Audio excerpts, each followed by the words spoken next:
get to doing this before I forget yet again. So, my name is Harry, I am the Internet Screamer, and I have to tell you that yesterday was quite a doozy in terms of me and my friends just messing around all over the place. So I didn't really get the chance to do the loadout. So let me take the time to explain it to you now. So what I have here is my Frost. This is what I had originally just put together before I got the Equinox, Loki Prime, my Oberons, etc. But and also before I got my Chroma, but I got rid of my Chroma a while ago. But so to start, if you're gonna have a Frost, you're gonna have your Frost. What I have here is just a little common setup here. So this one, so the Frost for its ore mod has the what is this called anyway? The Vazarin polarity. So I had Physique on me, so I just put this Physique on there, considering that all of my aura mods is either Steel Charge or Shotgun Scavenger, and Shotgun Scavenger is a Madurai mod as compared to Shotgun Scavenger is a dash mod as compared to Steel Charge, which is a Madurai mod. So for my Frost, for the aura, I have a It has a Vazarin polarity, so I put Physique on there for the maximum health because I like to keep my Frost tanky. In the event that I ever get into a mess up where begin to lose health at rapid rates, so I like to have my health at very high. So I have my health at 780 with my shields at 1170. The Frost is meant to be a tank and is not really that fast, so I have Rush on there for 30% sprint speed, Vitality for yet again the health, and I have Steel Fiber for the armor so that my health doesn't go down like a bitch as it always does if I have something like my Loki Prime, which has less armor than the other Warframes. I'm gonna have Fast Deflection, which gives me shield recharge, so that in the event that my shields go down really fast, considering I have quite a lot, I'm not going to have to sit and go and like find a little place to duck and cover, and I'll be fine for maybe an entire match considering that my shields will go up a lot faster because it has 90% shield recharge. I have Armored Agility for sprint speed and added armor for, my health not going down as crazy as it always does, and more sprint speed because who doesn't want more sprint speed? Considering that I'm a Frost, it is very hard to move, it doesn't have a lot of mobility, so having high sprint speed is a yes. You have flow because having a Frost, you're going to be using your power quite a lot. You're going to be using snow globes quite a lot, especially if you're doing defense missions where you require defending a specific area, and you're going to want to have a snow globe there in the event that any enemies are going to attempt to attack that area and you just don't want them to touch it, or you just want them to be really slow, or you're trying to protect yourself or your friends from getting attacked. The snow globe will really help you. You're gonna want vigor to you're gonna want vigor for shield capacity because of course this is all me. Just to say now, this is all the mods that I would put on. You're gonna want shield capacity considering that having 1000 isn't that easy to reach if you have a Warframe that's just not built to be bulky that much. It's a tank, yes, but its shield capacity isn't going to exceed 1000 if you only have redirection on here, which I have redirection for my shield capacity. So I have vigor, which I believe is a corrupted mod. I don't. It's either a nightmare mod or corrupted. I know corrupted is one that will probably give you a buff for a debuff, or that's a nightmare.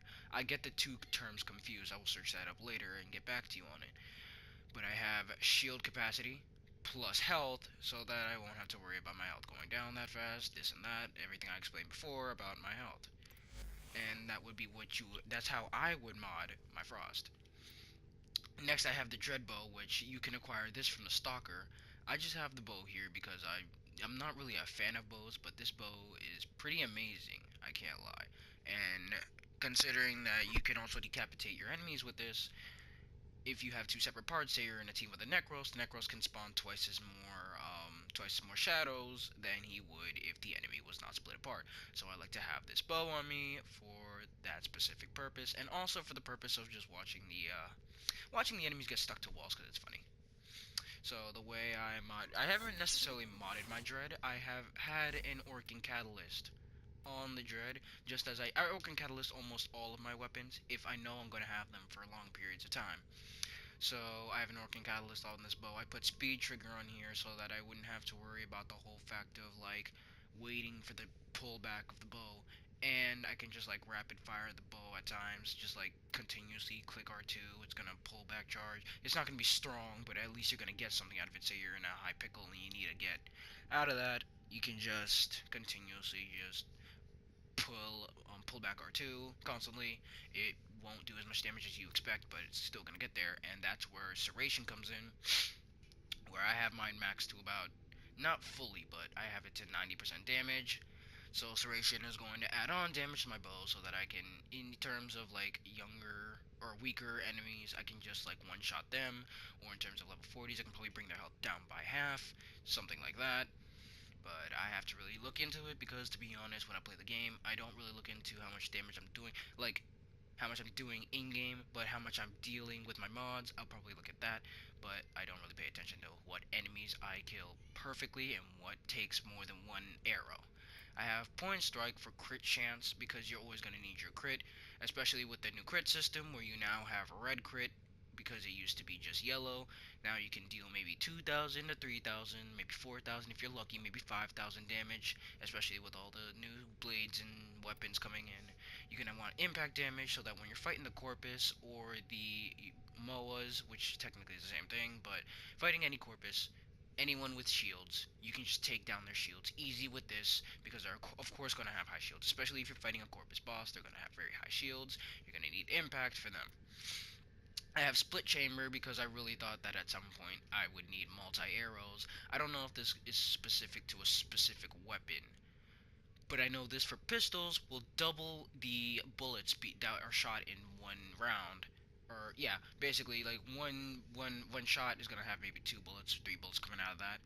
For the arrow, it's gonna maybe have a couple more arrows coming out. I don't know if it's for like any bow because I tried this on my dread and I don't usually see multiple arrows coming out, but it's Everything probably in me. I don't orders, know, operator? but I Is just have that a multi-shot just in pun? case, and I really like how it works. To be honest, I will I'll attend keep to it on bypass this almost fault. any of my secondaries. I'm not saying you have to. I'm not saying you need to, but I just like to have it there.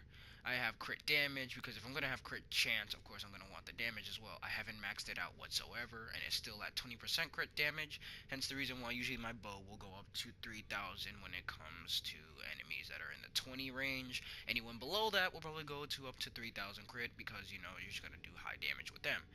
Anyone higher will probably do 1,000, which will probably be a yellow crit, not a red. I have Malignant Force for toxin damage and for the status chance because, like I said before, I get the term corrupted and nightmare mods mixed up. So I don't know whether or not it's kind of like a sort of thing where you have I just can't remember the term. It's just I know the term, I just don't know which one goes to which. So I know, so on the subject, back to the subject, we have the toxin damage with status chance, so that you won't have to worry about getting an extra status chance mod as you'd have down here. I forget which one of these it is, but I'll get back to that later. And I have high voltage, which will give me corrosive damage because corrosive, of course, if you have impact damage here, you're also going to want to be able to damage the Grenier. And because I don't feel like having Bane of Grenier, because I really just don't want that there, it takes up polarity for me. Other people might like it, like a lot of other showcasers or a lot of other Warframe players might like it, but I just absolutely hate it. I don't like it, I don't want it there. It just takes up space to me. So I have high voltage to get corrosive, which is the next best thing, especially against other enemies with armor, so and so. And of course, you're not going to need anything for the infested because the dread is already the kind of bow that has a blade at the end of its arrows, so you're already doing slash damage with that. And of course, it does 598 slash. I'm not saying the Dread is the strongest in game. There are probably bows stronger than this one, especially if you mod it right. It's all about modding it right. You can have a strong bow with any kind of bow you want as long as you're not using MK1 standards. But even then, you can probably have something good with that if you have Steel Charge, the Ore mod. This is a little test that I have here, which is the Talons. I'm not recommending the Talons. I have not even modded my Talons yet. I haven't done anything with talents considering I just got them yesterday, but I'll tell you this right now. I'm only having the talents here for like a little fun run because you're going around just blowing up enemies. It's pretty fun when you think about it.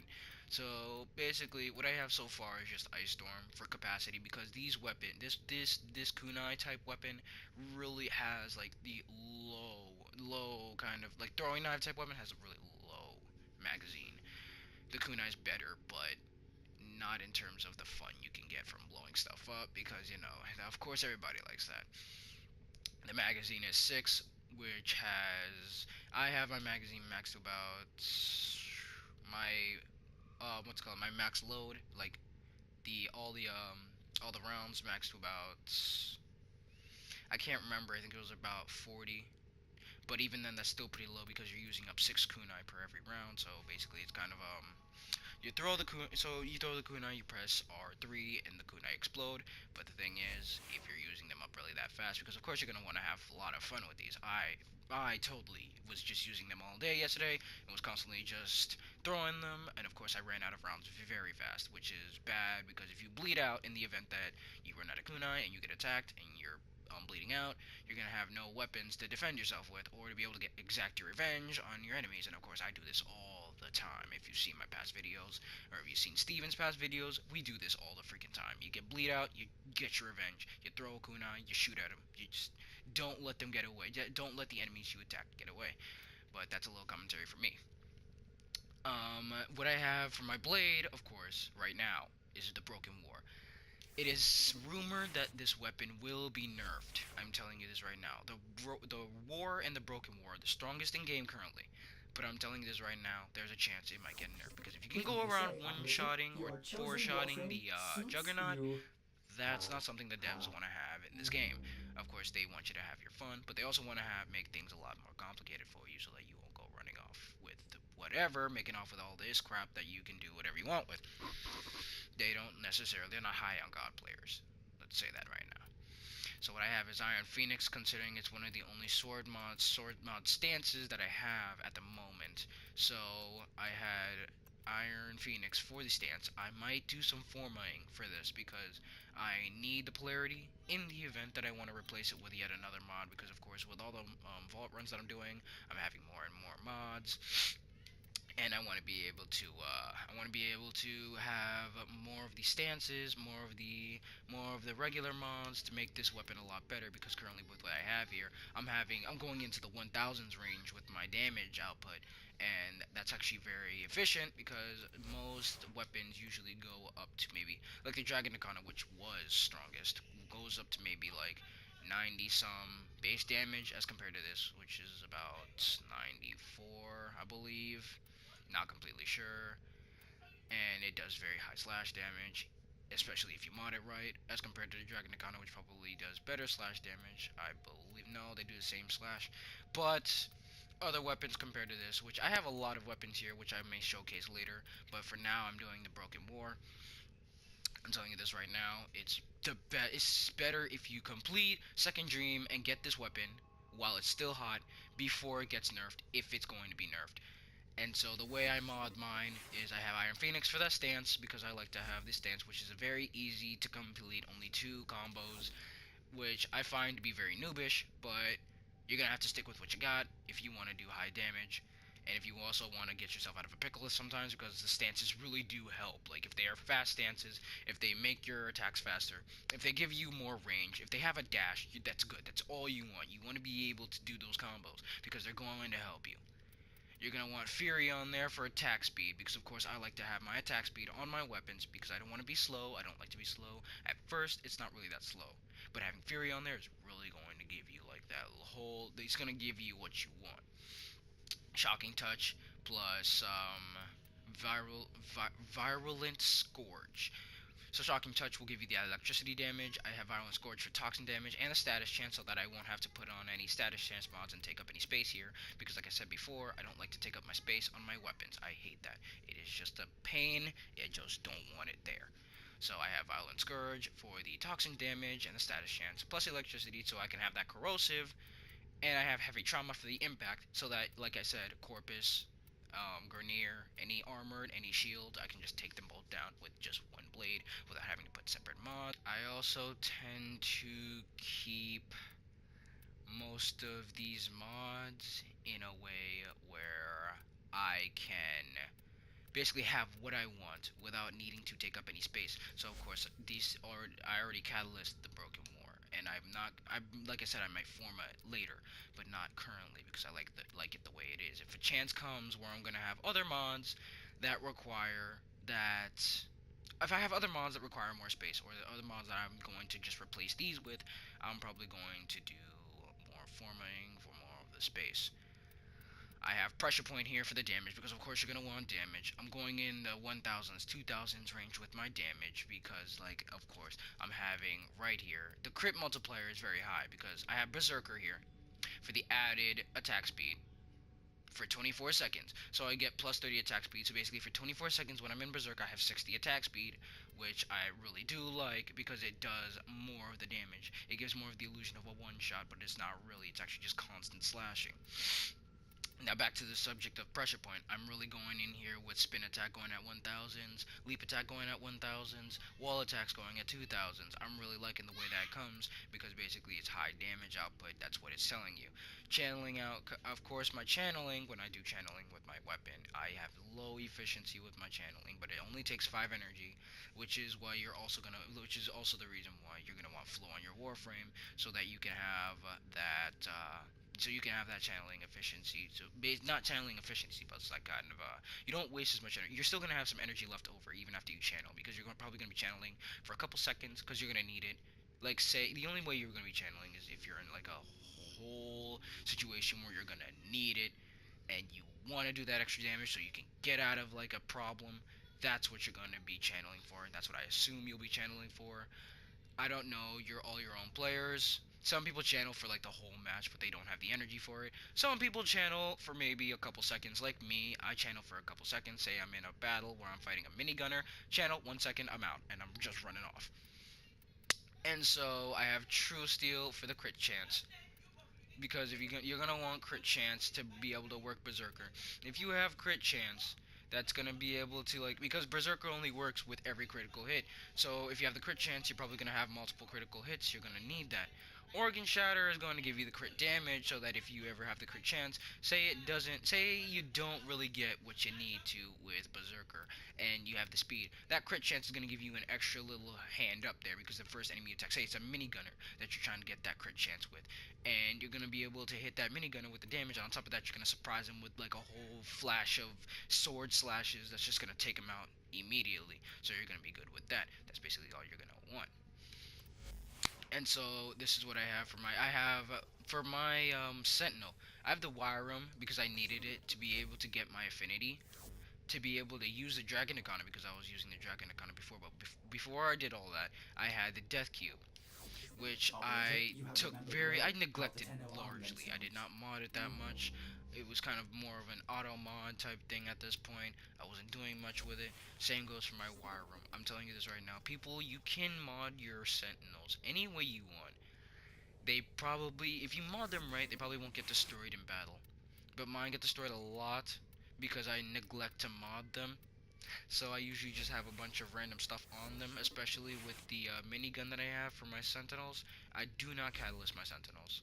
I don't feel like I should waste my catalysts on them or my working reactors on them, so I don't tend to do much about that. So that's basically what I have for my Frost. For my Loki Prime, I'm probably going to have the same thing. The same set for this, especially because the Loki Prime is meant to be using bows, because when you go invisible, you're going to want silent weapons, talons, like all kinds of kunai weapons. You're going to want to have silent weapons, of course. Broken War, of course, I'm going to have for my Loki Prime, because if I'm in a pickle, I'm going to need to get out of there fast, and especially because Loki Prime does not have that high health. Defaultly, Lokis do not have high health. Same goes for Ash. Their health is fairly low. I'm telling you this now. Their shields don't go that high. Their health doesn't go that high. I upgraded mine to have 585 health and shield, same thing. But the thing is, they don't start out that high, and their armor is fairly low as well. They're meant to be the stealth kind. They're not meant to run into battle. But of course, me being the player that I am, I like to just go and Leroy Jenkins my way into the battle And with this, I like to have high health, and of course, the invisibility makes this a ton more better. It makes it a lot easier for me because if I can go invisible, I can just go slay all the enemies with my Broken War and run off. And that's the reason why I keep my Broken War for this. For the secondary for the Loki Prime, if you have a Loki or an Ash and you can turn invisible, you do not want to have loud weapons because, of course, they're going to give away your position.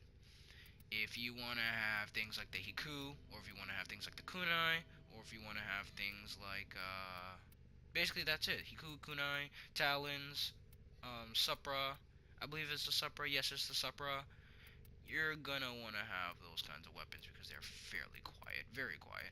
It's that, or if you're gonna want to have a noisy weapon, you're gonna want to put suppressor on there because if you have a suppressor on there, then of course the suppressor mod on there, of course, it's not gonna make any noise when you're invisible, and no one will notice you. Same goes for Dread. You're gonna want nothing but like silent weapons, or you can just put suppressor, or you can get the Loki Prime mod, or the regular Loki mod. I mean, from the Cephalin, I believe it's a Cephalin, I forget, from one of the syndicates that will allow for all your weapons to be 100% silent when you're invisible. So the way I mod my Loki is, if you guys have a Loki, if you see the way I just modded my Frost, of course, if any of you have a Loki, this is the reason why I'm doing this currently. So of course I catalyst my Loki. The same goes for Ash. You can probably mod your Ash the same way. I'm not completely sure though because I don't use Ash. But of course I still have Vigor here for the shield capacity and the health. Redirection for the health. Steel Fiber for the shields because like I said, the Loki Prime has very low health and very low shield. It's meant to be a stealth type, not meant to just go running in battle, so you're going to want to have all that there. Now, I had Steel Charge here for the extra weapon damage, so I'm basically running on 60% plus pressure point, which is on my blade, which of course Ready for does, I today, believe, operator. it's Now get out 120, there so I'm and running cut down the 180 and make the damage right Lotus here. proud. And of course, you're going to want to have all that extra damage. I put my Mundurai lens on this frame because if my Loki Prime was one of the frames that I use the most. So if I have the Mundurai lens, I can get more focus points for my Warframe. This was from update 18, the big old update where you get to see what you look like under your frame. And basically, I can have more focus points from this frame because I have my lens on there. And that's what I want. You have Vitality for the health, Rush for the speed, Armored Agility for the speed and the armor. Now, the Loki Prime is very fast. Very, very fast. One of the fastest. Like, you gotta say that the Loki Prime, which is the assassin, which is the real ninja here, the Ash, which is the assassin. Of course, those two are one of the fastest. And you're gonna want to have speed there because say you're in a real tight space, or you just want to troll your friends, run off, or whatever. Or if you're, but back to the battle, if you're in like tight space, you're gonna want to be fast. Flow because you're going to be turning invisible a lot. And I mean it's like a lot. You're gonna be wanting to use invisibility all the freaking time. If you have a Loki, you're going to be turning invisible every single day, every single time. It's going to be constant. You're going to want to fully upgrade your flow. If you want to put any kind of energy efficiency mod on here, you can, and I recommend it because it's going to take up less energy to turn invisible, and of course you're going to be using it quite a lot. And say you want to help your friend or something like that, you don't want them to get shot, you just radial disarm everybody, and you put some power range on there because radial disarm is going to be affected by the range, so that you can disarm anyone in a high radius. Of course, you're going to need that. And then what I have last is Coation Drift, which gives my aura more strength. So basically, Steel Charge is gonna have more strength to it, and I'm gonna want that because if I have low strength on my Steel Charge, I mean, of course, like I said, with the Loki Prime, you're gonna want a lot of damage, and the Steel Charge is giving me that damage. Aura makes it stronger. Of course, I'm gonna want that, and that's what I had for my Loki Prime. Next comes my Equinox. I had just gotten this Equinox not too long ago, and I am loving that stance. No lie, looks so freaking hilarious. Like the way you just hold your gun, and sometimes you have like a rifle here. He's just hugging your gun. But off the funny charts, all my If I jokes may set say, aside, the way I operator, mod your this chosen one, Warframe my suits you. Equinox, I still have Steel Charge here because the Equinox. It's not like the Equinox has low health or anything. He has 700 and he goes up to, if you mod him right, maybe about to 700, maybe about to 800. I believe I'm currently running 700. Yeah, I'm running 780 for both. So I have the vitality, the redirection, the etc., the shield capacity, all that for the health, the rush for the speed, because of course Equinox starts out fairly slow, very slow. The Equinox looks beautiful, but he slash she goes very, very slow. Armor digitally for that sprint speed. And then, so when you're in day form, you move twice as fast. When you're in night form, you have more armor. So basically, if you're ever in like a tight space, you're just gonna want to do metamorphosis. If you have the energy to go into night form, get your shields, and kill everybody, you just run off. Or if you're trying to just take on an entire crowd and you need speed and damage, you go into day form, you attack them. Especially with the broken warrior, you just go, you kill them all, you run off, you're good. I have Intensify for the energy because of course I need the power strength in the event that I'm going to do Mind and Mend. Because Mind and Mend, if you have an Equinox and you're familiar with the technique, day form will heal your enemy, will heal your friends and kill the enemies. Night form, night form is the one that heals the enemy or heals the friends and kills the enemies. Day form will cause a bunch of slashes, basically just shield covering all the enemies in like a cover of like it's like a just a little aura type thing, and it just constantly slashes at them, just killing them. You're gonna want that for bosses. You're gonna want intensify because say you're in a boss that you don't feel like having to deal with, you can just use Mind and Mend and kill them like at the same time while you're attacking them. Just makes life a lot easier. And you want to streamline because you're gonna be metamorphing a lot. Like I'm telling you this a lot. You're gonna be metamorphing constantly. You're gonna want streamline for that efficiency. That's the way I mod my Equinox because I like to have I'm more over just metamorphing, and of course I'm gonna want damage and speed overall. And last but not least, I have my Oberon, of which I will probably have to get back to in another video, considering the fact that I had just formatted this Oberon. So I have Operator, no you have polarity, remembered well how but to channel currently what I online started out sounds. with was Steel Charge because it has the what is this? It has the Mandurai mod. So, with the Mandurai, it constantly has Mandurai. I changed the Mandurai to a dash so that I could have flow on here and more capacity. Because flow, of course, you're going to be doing a lot of healing. You're going to be doing a lot of hollow ground. You're going to be doing a lot of those stupid little RKO joints that he likes to do sometimes, like just carry them and just drop them. So, of course, you're going to want to have that there for power max, and you're going to want to intensify so that when you're doing all those moves, right, you're going to have more strength behind them, and you're going to want Steel Charge for your attacks because the Oberon does not do that high of damage. Its health is fairly low. It's meant to be the paladin. It's meant to be the healer. It's meant to be the support. Same like the Chroma, but if you mod him right, you can be the front line. You're going to want all these mods to help you out. This is how I mod the 4 of my Warframes. And in the future, I will be getting more Warframes. I'm telling you this right now. I had a Chroma, I had an Excalibur, I had a lot of these Warframes here. But I've gotten rid of the majority of them because I did not need them. I did not like them. So this is the skill set that I have currently. I will get back to you if I ever get new Warframes. The way I like to keep it, this is how I like it. I am the Internet Screamer. My name is Harry. This is how I mod my stuff. This was my loadout explanation. I hope you enjoyed the video. If you really liked it, please give me a like. Please give me a subscribe. Do it for the channel. Do it for all of us. Because, of course, we like to make our videos. We like to be on Twitch. And we have our Twitch channel. Same thing, TISplays. We all like to make these videos. We're doing more of our Warframe videos because Steven just got a PS4, and of course he's going to be playing more with us. Eventually Katie will be getting one, and then we can all have all of us, because of course a lot of you guys have been hashtagging Katie because of course she's been all like, hashtag Katie for more Katie, and you guys have been doing it quite a lot, and we really appreciate it. We really appreciate your support. So, if you can, just subscribe, leave a like, tell us what you think of this video in the comments below. We really appreciate it. I am out.